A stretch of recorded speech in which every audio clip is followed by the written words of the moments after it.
அந்த தண்டனை நாங்க எதிர்பார்க்கவே இல்ல. நாங்க கொடூரமா கொலை பண்ணணும்னு நினைக்கிறோம். அந்த தண்டனை வந்து தூக்கு தண்டனை ஒரு நிமிஷம் அவன் செத்துடுவான். அந்த தண்டனை அவனுக்கு இருக்க கூடாது. ஒரு அடியா அவனுக்கு இடி மாதிரி விழணும். ஆட்சி அமைஞ்ச 15 நாள் தான் ஆகுது, அதுக்குள்ள இவ்வளவு பிரச்சனைகள்லாம் வருது. அதெல்லாம் எப்படி பாக்குறீங்க? அது அவருக்கு கையால தெரியல. அப்போ கொஞ்சம் லேட்டா பொறுமையா வந்திருக்கணும். மக்களும் கொஞ்சம் புரிதல் வேணும்ல.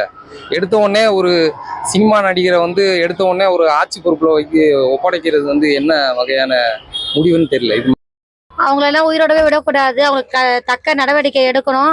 அந்த எல்லா ஊர் மக்களும் சேர்த்து எல்லாருமே சேர்ந்து அவனை அடிக்கணும். போலீஸ் கிட்ட ஒப்படைக்கவே கூடாது. பொதுமக்கள் அவனை அடிச்சு சாகடிக்கணும். அவனை பார்த்து மத்தவங்க யாரும் அதை செய்யவே கூடாதுன்னு அவனுக்கு பயம் வரணும். கண்டிப்பா அதை திருந்துற மாதிரி இருக்கணும். அவ்வளவுதான். இந்த சிஎம் வந்து நல்ல இது பண்ணுவாரு நாங்க நம்புறோம். அவ்வளவுதான். அந்த தண்டனை நாங்க எதிர்பார்க்கவே இல்ல. நாங்க கொடூரமா கொலை பண்ணணும்னு நினைக்கிறோம். அந்த தண்டனை வந்து தூக்கு தண்டனை ஒரு நிமிஷம் அவன் செத்துடுவான். அந்த தண்டனை அவனுக்கு இருக்க கூடாது. ஒரு அடியா அவனுக்கு இடி மாதிரி விழணும். அவன் அந்த நரக வேதனை அவன் அனுபவிக்கிறான். அந்த குழந்தை எவ்வளவு சாவடிச்சிருப்பான், என்னென்ன பண்ணிருப்பான். துடி எங்க பொண்ணா இருந்தா அவங்க பொண்ணா எந்த குழந்தையா இருந்தாலும் அந்த மாதிரி பண்ணக்கூடாது. எவனும் தொடக்கூடாது. அதுக்கு நீங்க வந்து பிறகு போய் அவனை உயிரோட விடக்கூடாது. அடிச்சு சாவடிக்கணும். அந்த தப்பு வேற ஒருத்தர் மனவ பண்ணவே கூடாது. இல்ல இதை வந்து நாங்க எல்லாருமே இந்த ஆட்டோ ஓட்டுனாங்க எல்லாருமே நாங்க இதை விழிப்புணர்வா தான் போட்டிருக்கோம். இதுக்கப்புறமும் இந்த தப்பு வேற எந்த குழந்தைகளுக்கும் ஆனால் பெரியவங்களுக்கும் ஆட்டோ நடக்கக்கூடாது. பெண்கள் அவர் வந்து கிள்ளிக்கிரையா பாக்குற சமூகத்துல கண்டிப்பா இந்த முதலமைச்சர் வந்து நல்ல தக்க நடவடிக்கை எடுப்பாரு. தூக்கு தண்டனைன்றது வந்து எங்களுக்கு அது வந்து பத்தாது. அது எங்களுக்கு கிடையாது. எப்போ ஒரு இன்சிடென்ட் நடக்குதோ அது அப்பப்பே தீர்வு காண்றதுதான் எங்களுடைய நோக்கமா இருக்கும். அது பண்ணாதான் மக்களுக்கும் அடுத்து செய்ய என்ன சொல்லுவாங்க, தப்பு செய்யறவங்களுக்கு ஒரு பாடமா இருக்கும். இல்ல இது வந்து எப்பவுமே ஆட்சியில இது வருஷம் இது நடக்கிறது தான். எல்லா ஆட்சியுமே நடக்கிறது தான். நீங்க தக்க நடவடிக்கை எடுக்கல. என்னை பொறுத்த வரைக்கும் அதான் சொல்லுவோம். சிஎம் இப்பதான் 15 நாள் தான் ஆகுது. அவரை நம்ம குறை சொல்லவே முடியாது. இவரு இப்பதான் வந்திருக்காரு. கண்டிப்பா ஒரு நடவடிக்கை எடுப்பாரு. நாங்க ரொம்ப எதிர்பார்த்துட்டு இருக்கோம். வந்து ஆட்சி சம்பந்தப்பட்டு இது ஒன்றும் நடக்கல. இந்த ஆட்சியில இருக்கிறதுனாலதான் இது நடக்குது, இவங்க இருக்கிறதுனாலதான் நடக்குது இல்ல. பொதுமக்களானவங்க எல்லா இடத்துலயும் என்ன விஷயங்கள் நடக்குதோ அந்த விஷயங்கள் கண்டிப்பா நடந்துட்டு தான் இருக்குது. அதுக்கான தண்டனை எல்லாருக்கும் கிடைக்கணும்னா அந்த ஆட்சி இருக்கிறவங்க கரெக்டா நடக்கிற விஷயங்கள் நடந்துச்சுனாலே எல்லாமே நடக்கும். இது வரைக்கும் நடந்ததை நம்ம பார்த்தோம். இதுக்கப்புறம் நடக்கிறத பார்க்க போறோம். அவ்வளவுதான். அதனால எந்த விஷயம் நடந்தாலும் இன்னும் கொஞ்சம் தீர்ப்புன்றது பெருசா இருந்துச்சுன்னா, நான் எதிர்பார்த்ததை விட நிறைய இருந்துச்சுன்னா கொஞ்சம், ஏன்னா நாங்க எல்லாருமே வந்து பெண் குழந்தைங்க வச்சிருக்கோம். இப்ப அவங்களுக்கு கொடுக்குற தீர்ப்பு அடுத்தவங்க செய்யற தப்புக்கான தண்டனை இன்னும் கொஞ்சம் நல்லா பெருசாவும், இந்த தூக்கு தண்டனை விட வேற ஏதாவது இன்னும் கொஞ்சம் கொடூரமா அவங்க ரொம்ப சித்திரவதையை அனுபவிச்சு சாகுற மாதிரி இருக்கிற மாதிரி இருந்துச்சுன்னா இன்னும் கொஞ்சம் நாங்க எல்லாருமே ரொம்ப சந்தோஷப்பட்டிருப்போம். எல்லாருக்கும் பயம் வரும். இதுக்கப்புறம் இந்த மாதிரி நடக்காது. தமிழ்நாட்டுல எங்கேயுமே நடக்காது. கொடுக்குற மாதிரி தண்டனை கொடுக்கணும். அந்த நிமிஷமே அந்த வெளிநாட்டுல போடுறாங்களா அப்பயே அந்த தண்டனை கொடுக்குறாங்க பாருங்க, அந்த மாதிரி கொடுக்கணும். நாங்களாம் ஆட்டோ ஓட்டுறவங்க. இப்ப நாங்களே குழந்தைங்களை வீட்டுல விட்டு வரோம். குழந்தைங்களுக்கு என்ன சேஃப்டி இருக்கு? எங்களுக்கே சேஃப்டி கிடையாது. குழந்தைங்களுக்கு என்ன சேஃப்டி இருக்கு? சின்ன குழந்தைங்க அதுக்கு என்ன கருத்து தெரியும்? அதுக்கு சாக்லேட் கொடுத்து கூட்டு போறது, அது பாத்ரூம் போனா பின்னாடி போய் அது பண்றது. இன்னும் அவங்கவுங்க வீட்லயும் குழந்தைங்களா இருக்காங்கல்ல. இது வந்து சிஎம் சார் வந்து எங்ககிட்டயே ஒப்படைக்கணும். அந்த நிமிஷமே கொடுக்கணும். அந்த நிமிஷமே பெத்தவங்க கிட்ட கொடுக்கணும் தண்டனையை. அவங்கவுங்க பெத்தவங்களுக்கு தண்டனை கொடுப்பாங்க. கொடூரமான தண்டனை கொடுத்தாதான் இது திருந்துமே. தூக்கு தண்டனை கொடுத்தா திருந்த மாட்டாங்க. அவங்க எல்லாம் கேஸ் பண்ணிக்குவாங்க. கொடுத்தாங்கன்னா அவங்களோட கோபத்தை வெறிய அதுல எவ்வளவு தூரம் காட்டுவாங்களோ அதுக்கான சித்திரவதை அதுல கண்டிப்பா தெரியும். அவங்க தூக்கு தண்டனைன்றது இது வந்து ஒரு பெரிய இதுவே கிடையாது அவங்களுக்கு. அதை தாண்டி பொதுமக்கள்கிட்ட கொடுத்தாங்கன்னு வச்சுக்கோங்களேன், அவங்க எவ்வளவு தூரம் அவங்க சித்திரவதை கொடுக்க முடியுமோ அந்த அளவுக்கு சித்திரவதை கொடுத்து அவங்களை எவ்வளவு தூரம் சாவடிக்கணுமோ கண்டிப்பா சாவடிப்பாங்க. ஏன்னா எல்லாருமே அவ்வளவு ஒரு கோபத்துல, பெண் குழந்தைங்களை பெற்று வச்சுக்க கோபத்துல அவ்வளவு ஒரு ஆக்ரோஷத்துல இருக்காங்க. அதனால கண்டிப்பா அதுக்கான தண்டனை இதை விட பெருசா இருந்தானா எல்லாருமே பாக்குற இடத்துல பயம் வரும்.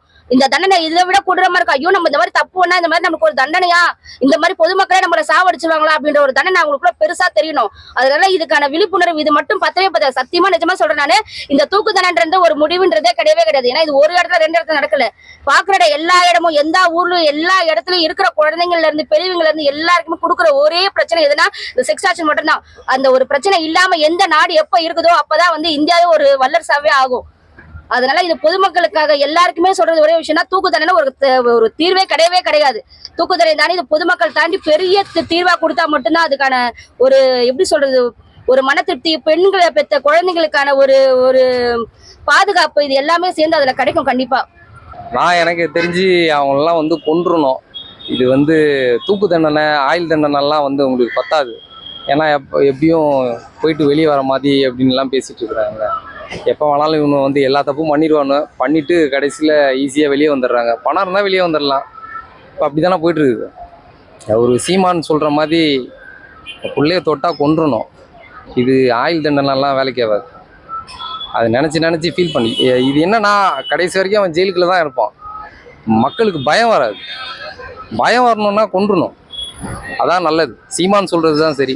இல்ல மக்கள் இந்த இரட்டை ஆயுள் தண்டனைலாம் வந்து சரிப்பட்டு வராது. நேரடியா தூக்குல போற மாதிரிலாம் கேக்குறாங்க மக்கள். அந்த கருத்து எப்படி பாருங்க? அப்போதானே பயம் வரும். பயம் எப்படி வரும்? இவங்களுக்கெல்லாம் ஆயுள் தண்டனை கொடுத்தீங்கன்னா கடைசி வரைக்கும் சாப்பிட்டு உள்ளே உட்காந்துட்டு இருப்பான். அவனுக்கு அதில் என்ன பயம் இருக்குது? தப்பு செஞ்சால் ஜெயிலில் கொண்டு போய் போடுவாங்க. அந்த பயம், அந்த மனப்பான்மை இருந்துச்சுன்னா அது வந்து ரொம்ப நாளைக்கு நீடிக்காது. இது வந்து தப்பு செஞ்சால் கடுமையான சட்டம் இருக்கும் அப்படின்னு தெரிஞ்சுன்னா செய்ய மாட்டாங்க. இது வந்து திரும்பவும் அந்த தப்பை செஞ்சுட்டு திரும்பவும் உள்ளே போவோம். இப்போ தான் பாருங்கள், நீங்கள் என்ன தான் ரெட்டை ஆயுள் தண்டனை கொடுத்தாலும் செய்கிறவன் செஞ்சுட்டு தான் இருக்கிறான். ஏன் அந்த பயம் வரல? இதனால தான். ஆட்சி அமைஞ்ச 15 நாள் தான் ஆகுது, அதுக்குள்ள இவ்வளவு பிரச்சனைகள்லாம் வருது. அதெல்லாம் எப்படி பாக்குறீங்க? அது அவருக்கு கையால தெரியல. அப்போ கொஞ்சம் லேட்டாக பொறுமையாக வந்திருக்கணும். மக்களும் கொஞ்சம் புரிதல் வேணும்ல. எடுத்த உடனே ஒரு சினிமா நடிகரை வந்து எடுத்த உடனே ஒரு ஆட்சி பொறுப்பில் ஒப்படைக்கிறது வந்து என்ன வகையான முடிவுன்னு தெரியல. இது மக்களோட தப்பான முடிவு, புரியுதுங்களா? இத்தனை வருஷம் களத்தில் நிற்கிறாங்க. சீமான் மாதிரி ஆளுங்கள்லாம் எல்லா பிரச்சனைக்கும் வந்து நிற்கிறாங்க. ஒரு மனு கூட கொடுத்தது கிடையாது. மக்கள் பிரச்சனைக்கு போய் நின்னது கிடையாது. அவங்கள போய் ஓட்டு போட்டு ஜெயிக்க வச்சு இப்போ சீமான் மாதிரி ஆளுங்க வந்திருந்தாங்கன்னா தலைகீழ் மாற்றம் நடக்கும். அவருக்கு வந்து கட்டமைப்பு இருக்குது, இவர்கிட்ட கட்டமைப்பு இல்லை. என்ன நடந்தாலும் வாயையே திறக்க மாட்டாரு. ஒரு ப்ரெஸ் மீட்டை வந்து அட்டன் பண்ணி பேச சொல்லுங்க. பேசினா தானே முதல்வருக்கு என்ன நாலேஜ் இருக்குன்னு தெரியும். பேப்பரை பார்த்து படிக்கிறவருக்கு என்ன தெரியும்? பேப்பரை பார்த்து படிக்கிறவங்களுக்கெல்லாம் ஒன்றும் தெரியாது. அவருக்கு அவரோட திரை உலகம் வேணால் தெரியும், அதில் அவர் எக்ஸ்பர்ட்டாக இருந்துட்டு போகலாம். அப்போ மக்கள் பிரச்சனையை வந்து பேசணுன்னா அது மக்களாக நிற்கிறவனுக்கு தான் தெரியும் அந்த வழி என்னன்ட்டு. இப்போ எனக்கு என்னவோ அதே ஏடிஎம்கே டிஎம்கே ஆட்சியில் இருக்கிற மாதிரி தான் இருக்குது. ஒரு மாற்றமும் புதுசாக இல்லை. இன்னும் 10 நாள் இல்லை. இவங்களுக்கு வந்து இந்த அரசியல் புரியறதுக்கே குறைஞ்சது 2-3 வருஷம் ஆயிரும். அதுக்கப்புறம் தான் வந்து இதெல்லாம் பண்ண முடியும். அவங்க அதுக்கப்புறம் மேலே தான் புரிஞ்சு தெளிஞ்சு, எனக்கு தெரிஞ்சு அதெல்லாம் தெரியும். ஆனால் அவன் கூட இருக்கிறவங்க சிஎம்க்கு தான் தெரியல. கூட எழுதி கொடுக்குறவனாவது ஒழுங்காக எழுதி கொடுக்கலாம்ல. இல்லை அவருக்கு அட்வைஸ் பண்ணுற ஆளுங்களாவது ஒழுங்காக அட்வைஸ் பண்ணலாம்ல. அதையும் பண்ண மாட்டாங்க. அவன் அதுக்கு மேலே தற்கொலையாக இருக்கிறான். என்ன பண்ணுறது? இது வந்து ரொம்ப கரெக்டா நான் பாக்குறேன். ஏன் அப்படின்னா இந்த மாதிரி கடுமையான தண்டனை வழங்கும் போதுதான் மக்களுக்கும் தெரியும் இந்த மாதிரி தப்பு பண்ணா இந்த மாதிரி தண்டனை கிடைக்கும் அப்படின்னு தெரியும். இது மூலமா ஃபியூச்சர்ல வந்து இந்த மாதிரி தப்பு யாரும் பண்ண மாட்டாங்க, பண்ணவும் கூடாதுன்னு நான் கேட்டுக்கிறேன். இது வந்து அவங்க ஃபேமிலி ப்ராப்ளம் கொஞ்சம் இருக்குன்னு நான் நினைக்கிறேன். பட் சின்ஸ் நான் என்ன சொல்றேன்னா, ஒரு குழந்தைய வந்து ஒரு தாய் வந்து பொறுப்பா வந்து பாதுகாக்கணும், அது அவங்களோட கடமையும் கூட. ஸோ அவங்க கடமையை வந்து அவங்க சரியா செஞ்சிருந்தாங்க அப்படின்னா இதை கொஞ்சம் தடுத்துருக்கலாம் அப்படின்னு எனக்கு பர்சனலா தோணுது. ரெண்டாவது, நம்ம வந்து நேர்ல எதையும் பார்க்கல, அதனால என்னால் அவ்வளோ சீக்கிரம் வந்து இது இப்படி இருந்தா கரெக்டா இருக்கும் என்னால் சொல்ல முடியல. இருந்தாலும் ஒரு தாய்க்கு ஒரு பொறுப்பு இருக்கு, அவங்க அந்த குழந்தைய நல்லா பார்த்துருந்துருக்கணும். ரெண்டாவது, நம்ம முந்தைய காலத்துலலாம் வந்து குழந்தைங்களை வந்து பக்கத்து வீட்டில் வந்து நம்பி விட்டுட்டு போவாங்க. இப்போ அந்த மாதிரி ஒரு விஷயத்த நம்மளால பார்க்கவே முடியல. பஸ்ல பேருந்துல பயணம் பண்ணும் போதும் சரி, ஒரு பெண் குழந்தைய ஒருத்தவங்க கிட்ட உட்கார வைக்க கூட கொஞ்சம் அச்சமா இருக்கு இப்பெல்லாம். அதெல்லாம் வந்து நல்ல ப்ராப்பரான கவுன்சிலிங்லாம் மக்களுக்கு கொடுத்து இந்த மாதிரி தண்டனையெல்லாம் கடுமையாக்கினா இந்த மாதிரி ஒரு அறிவு இருக்கும்னு நான் நினைக்கிறேன். இது மூலமா வந்து ஃபியூச்சர்ல எந்தவித பாதிப்பும் யாருக்கும் வராதுன்னு நான் நினைக்கிறேன். இப்போ கொடுத்த தண்டனையே எல்லாரும் பார்க்கும்படி கொடுத்தாங்கன்னா ரொம்ப சிறப்பா இருக்கும்னு நான் நினைக்கிறேன். ஏன்னா தண்டனையை கொடுக்கறத வந்து பார்க்கணும், மக்கள் வந்து பார்த்தாதான் அவங்களுக்கு வந்து தெரியும், ஓகே இந்த மாதிரி பிரச்சனைக்கு இந்த மாதிரி தண்டனை இருக்கு, நம்ம வந்து ஒரு சும்மா ஒரு கொஞ்ச நேரம் ஆசைக்காக நம்ம மொத்த வாழ்க்கையும் தொலைக்கவே கூடாதுன்றது அப்பதான் அவங்களுக்கு தெரியும். இல்லைன்னா எப்படி தெரியும்? விளாத்திக்குளம்க்கு இப்போ வந்து இரட்டை தண்டனை கொடுத்துருக்காங்க. அது வந்து என் மனசுக்கு எப்படி இருக்குன்னா, இந்த ஒரு தண்டனை ஒருத்தனுக்கு கொடுக்கும் போது அந்த தப்பை இன்னொருத்த பண்ணக்கூடாது, அந்த மாதிரி தண்டனையா கொடுத்தாதான் ஒரு ஆண்களும் இந்த மாதிரி தப்பு செய்யறதுக்கு பயப்படுவானுங்க. இப்ப லேட்டஸ்டா நம்ம பாத்தீங்கன்னா, இந்த கோவையில ஒரு இன்சிடென்ட் நடந்தது. அந்த 10 வயசு பொண்ணை வந்து குழந்தைய வந்து வன்கொடுமை பண்ணி அவளோட முகத்தெல்லாம் சிதைச்சிட்டு போது அந்த மாதிரி நியூஸ்லாம் கேட்கும் போது ரொம்ப கஷ்டமா இருக்கு. ஸோ இவனுக்குலாம் வந்து கடுமையான தண்டனை கொடுக்கணும். அந்த கடுமையான தண்டனை கொடுக்கும் போது தான் ஒரு ஆணும் இந்த மாதிரி தப்பு செய்யறதுக்கு யோசிப்பானுங்க. ஏன்னா அவனுங்களும் ஒரு அம்மா வயித்துல தான் பிறந்திருப்பானுங்க, அக்கா தங்கச்சிங்க கூட தான் பிறந்திருப்பானுங்க, குழந்தைங்களோடலாம் ஓடி ஆடி விளையாடி இருப்பானுங்க. அவனுங்க எப்படி இந்த மாதிரி ஒரு தப்பு செய்யறதுக்கு அவனுக்கு மனசு வருதோ அதை பத்தி ஒண்ணுமே தெரியல. ஸோ இந்த தண்டனை வந்து இது ரொம்ப பெரிய தண்டனையா இருக்கணும் அவனுங்களுக்கு. அப்பதான் அந்த சட்டம் வந்து கரெக்டா சட்டம் கடுமையா இருந்துச்சுன்னா ஆண்களும் அந்த மாதிரி கரெக்டா நடந்துப்பாங்க. குழந்தை என்ன பண்ணுச்சு, அந்த குழந்தை விளையாடிட்டு தானே இருந்துச்சு. அந்த குழந்தை விளையாடிட்டு இருந்த குழந்தைய அவனுக்கு எதுக்கு இந்த வேலை? அம்மா குடிச்சிட்டு வீட்டுல இருந்தாங்க, அவன் குடிச்சிட்டு எதுக்கு இந்த குழந்தைய தூக்கிட்டு போனா? அந்த எரும மாடுக்கு அறிவு வேணவா கொஞ்சம் கூட? அந்த குழந்தைக்கு ஃபர்ஸ்ட் ஆஃப் ஆல் என்னங்க இருக்கு சொல்லுங்க? அது சின்ன குழந்தை. எந்த கிழவனுக்கும் எந்த ஆம்பளைங்களுக்கும் சின்ன வயசு பசங்களுக்கு இல்லாத கூட அந்த காம ஆசைகள் இந்த மாதிரி கிழவனுங்களுக்கு எல்லாம் எங்கிருந்து வருது? அந்த 38 வயசு கொண்டு அந்த முகத்தை பார்த்தாலே என்கிட்ட எல்லாம் மாட்டினா கல் எடுத்து அடிச்சிடும், கருங்கல் எடுத்து நெசிக்கிறவன் மூஞ்ச. இந்த மாதிரி ஆண்களுக்கு சட்டம் கடுமையா இருக்கணும். சட்டம் கடுமையா இருந்தாதான் இந்த மாதிரி தப்பை இன்னொரு வாட்டி அவனுக்கு பண்றதுக்கு யோசிப்பானுங்க. ஆட்சி அமைச்சு 15 நாள் தான் ஆகுது.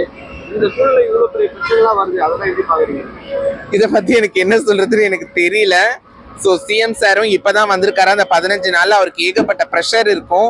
அவர் பார்த்து யோசிச்சு கடுமையான தண்டனை கொடுக்கணும் தான் என்னோட வேண்டுகோள். கரெக்டான இது ஒரு கரெக்டான தேர்வு, கரெக்டான முடிவு தான் சார் எடுத்திருக்காங்க. கண்டிப்பான இது நல்ல முடிவு தான். இன்னொரு வாட்டி இதை பார்த்து இன்னொரு எந்த பொம்பளை குழந்தைகளையும் தொடக்கூடாது. அவங்க வீட்லேயும் பெற்றவங்கள அக்கா தங்கச்சி யாருமே எதையும் செய்யக்கூடாது சார். இதெல்லாம் ஒரு பனிஷ்மெண்ட். இது உடனே குத்துறணும்.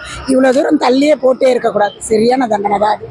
இதெல்லாம் இது வந்து அந்த வலியை வந்து அவன் அனுபவிக்கிற மாதிரி இன்னும் வேற தண்டனை ஏதாச்சும் கொடுத்துணும் சார். இது ஒரே நொடியில் செத்துருவாங்க. தூக்கு தண்டனை கொஞ்சம் அப்படிலாம் கொடுத்தே இருக்கக்கூடாது. அவன் அனுபவிச்சிருக்கணும் அந்த வலி வேதனை எல்லாமே. நம்ம இந்த வலியை தானே அந்த குழந்தை அனுபவிச்சிருக்கோம். நம்ம செஞ்சது தப்புன்னு அவன் நறுக வேதனைப்பட்டு மன்னிச்சிருக்கோம். ஆட்சி அமைஞ்சு 15 நாள் தான் ஆகுது. அந்த சூழ்நிலை இப்போ இவ்வளவு பிரச்சனைலாம் வருது, அந்த விஷயம்லாம் எப்படி பாக்குறீங்க? அதெல்லாம் சகஜம் தானே சார். அரசியலில் புதுசாக வந்தவங்களுக்கும் அவங்க மேலே வர பழி வர மாதிரி கூட நிறைய பேர் பண்ணுவாங்க. அதெல்லாம் ஒன்றும் இல்லை.